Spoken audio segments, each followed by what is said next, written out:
What would you make it smell like? Well, fresh cookies is one thing. We have an appliance store that has great ovens.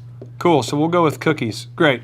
Smell. Okay. What's Yeah. the next thing you'd do? I would look at who do you have running that front register? Who is the first point of contact? So what do you see? Exactly. Now, real talking real, something offensive for some people.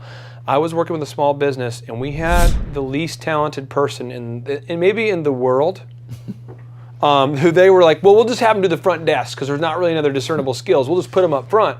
Well, this is a major company. I mean, a lot of stuff, they put them up front. Well, it broadcasts. I mean, when customers come in and see this person, that's their first impression. Absolutely. And they put somebody who was like somehow related to the owner, who everyone in the room knew should be fired. They put him up front, and this person's like eating Cheetos when people are coming in. Mm-hmm. It looks crazy. So you're saying put a credible person up front. Right.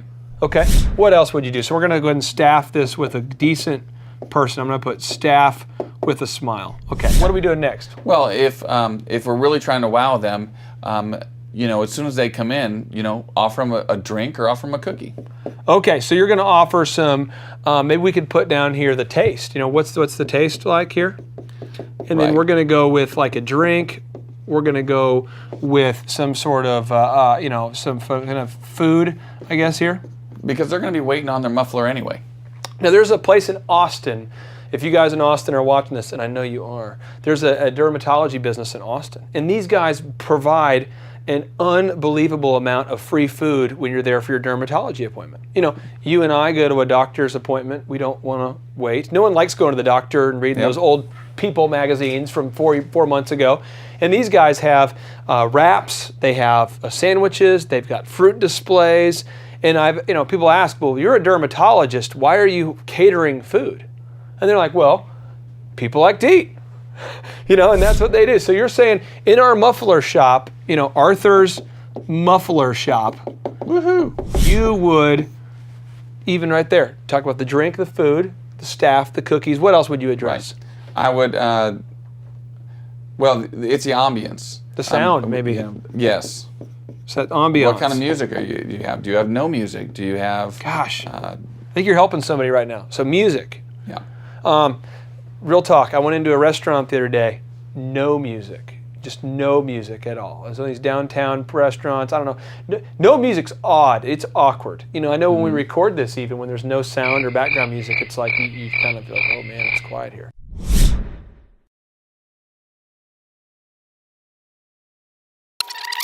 No music's odd, it's awkward. I know when we record this even, when there's no sound or background music, it's like you kind of feel like, oh man, it's quiet here. So, music. What kind of ambiance would you play in Arthur's Muffler Emporium? Something that's relaxing because you're already uncomfortable. Okay. I mean, let's face it. Most of the people that go into a muffler shop probably aren't experts on mufflers. So what is something relaxing? Yeah. Like Sinatra, Nat King Cole, maybe something like that. Kind of a. Absolutely. Okay, so we're gonna do some Sinatra. Okay. Now, some other things I want to ask you here. You are famous for making your Chick-fil-A stand out, okay? So during the holidays, you've got holiday lights everywhere. You built the world's largest iced tea out in front of that place. We did. You've built the world's largest snow cone, I believe, out in front of that place. We did. You've done some things. Would you do anything to make your muffler shop? I mean, if this is the highway right here, would you do anything to make your muffler shop stand out? Oh, absolutely. We call it visual noise. Visual noise. What kind of visual noise do you have on the outside of your restaurant? You're helping somebody here. What kind of visual noise would you recommend, bro? Well, you had talked earlier about an inflatable. It depends on what you're looking for. You could put flags out there. Flags? And if you're battling the city on the flags, put American flags on there. They probably won't, stop you for putting American flags. But if you see 5 American flags flying in the front of a place, it's going to make you think think about that place. Could you put communist flags, or you want to stick? You don't want to do like North Korean flags. Primarily American, patriotic. Now, real quick, I want to make sure because I'm being serious though for a second. The reason why you're putting American flags is because what again? City ordinances. That's my secrets right there. City ordinances sometimes are restrictive on things, but a lot of times on American flags you're not as restrictive. But you want people to see your place of business and get that visual noise. And for all the people watching this right now who are concerned about the municipal governments in which you live and the local, I have found that it's always better to call ahead and to discover how big the fine is, and to find out if you'll be able to bring enough revenue in to really dwarf that fine. And that's kind of how I make my decision on what ordinances to follow. I'm not saying that you said that. That's just what I do. But I'm a sick freak.